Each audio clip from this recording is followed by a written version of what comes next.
السلام علیکم ورحمۃ اللہ وبرکاتہ۔ بچوں، آپ سب کیسے ہیں؟ امید کرتی ہوں آپ سب خیریت سے ہوں گے۔ اللہ تعالیٰ آپ کو یوں ہی ہمیشہ ہنستا مسکراتا رکھے اور آپ ہمیشہ اللہ کی حفاظت میں رہیں، آمین۔ بچوں، آج میں آپ کو اسلامی مہینوں کے بارے میں بتاؤں گی۔ مجھے علم ہے کہ آپ بہت سمارٹ اور انٹیلیجنٹ ہیں۔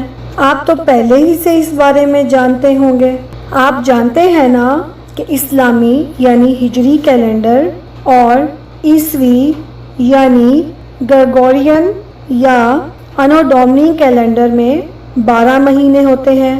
اکثر بچے یہ سوال کرتے ہیں کہ ہم 2 کیلنڈرز کیوں فالو کرتے ہیں؟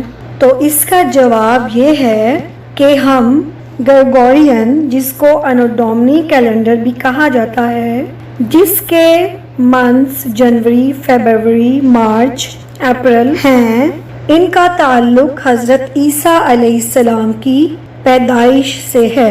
حضرت عیسیٰ علیہ السلام کی پیدائش سے پہلے کے زمانے کو BCE کہا جاتا ہے، یعنی بیفور کامن ایرا، اور اس کیلنڈر کو تمام دنیا کے لوگ فالو کرتے ہیں، اور ہم مسلمان بھی اس کو اپنی دنیاوی کاموں کے لیے استعمال کرتے ہیں۔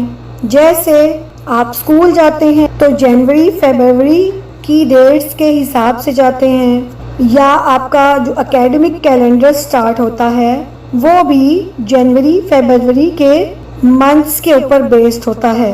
اور ہم مسلمان جو اسلامی کیلنڈر، جس کو ہجری کیلنڈر بھی کہتے ہیں، وہ اپنی عبادات کے لیے استعمال کرتے ہیں، جیسا کہ ہم روزے رمضان کے مہینے میں رکھتے ہیں اور حج ذوالحجہ کے مہینے میں ادا کرتے ہیں۔ بچوں، آپ جانتے ہیں کہ حضرت محمد صلی اللہ علیہ وسلم کی پیدائش سے پہلے بھی جو عرب کے لوگ تھے وہ اسلامی کیلنڈر کا ہی استعمال کرتے تھے، لیکن اس زمانے میں ان مہینوں کو نمبرنگ نہیں دی گئی تھی۔ پھر بعد میں حضرت عمر فاروق رضی اللہ تعالی عنہ نے اپنے دور خلافت میں ان مہینوں کو نمبر وائز ترتیب دیا اور محرم کو ہجری کیلنڈر کا پہلا مہینہ مختص کیا۔ بچوں، کیا آپ جانتے ہیں کہ اس کو ہجری کیلنڈر کیوں کہا جاتا ہے؟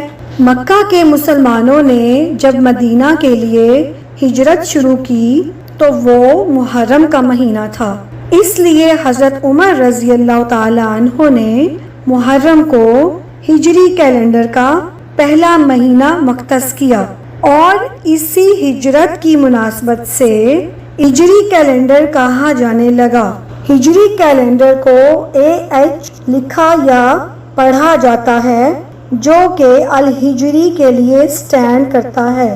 جی تو بچوں، آپ کو سمجھ آیا ہجری اور عیسوی کیلنڈر میں فرق، اور یہ کہ ہم ہجری کیلنڈر کیوں فالو کرتے ہیں؟ بچوں، آپ جانتے ہیں نا کہ پوری کائنات اللہ نے بنائی ہے۔ کائنات کے بڑے بڑے سیارے جیسے زمین، آسمان اور چاند سے لے کر چھوٹے سے چھوٹے ذرے کا خالق بھی صرف اللہ ہی ہے، اور کائنات کی ہر شے اللہ سبحانہ و تعالیٰ کے حکم سے گردش کر رہی ہے۔ زمین سورج کے گرد اور چاند زمین کے گرد، اور اسی وجہ سے دن اور رات بنتے ہیں، اور اسی بات کو قرآن پاک میں بھی بتایا گیا ہے۔ یہ جو عیسوی کیلنڈر یعنی گریگورین کیلنڈر کے مہینے ہیں، جیسا کہ جنوری، فروری، مارچ، اپریل، یہ زمین کی سورج کے گرد گردش کے تحت ہیں، اسی لیے اس کو سولر کیلنڈر بھی کہا جاتا ہے۔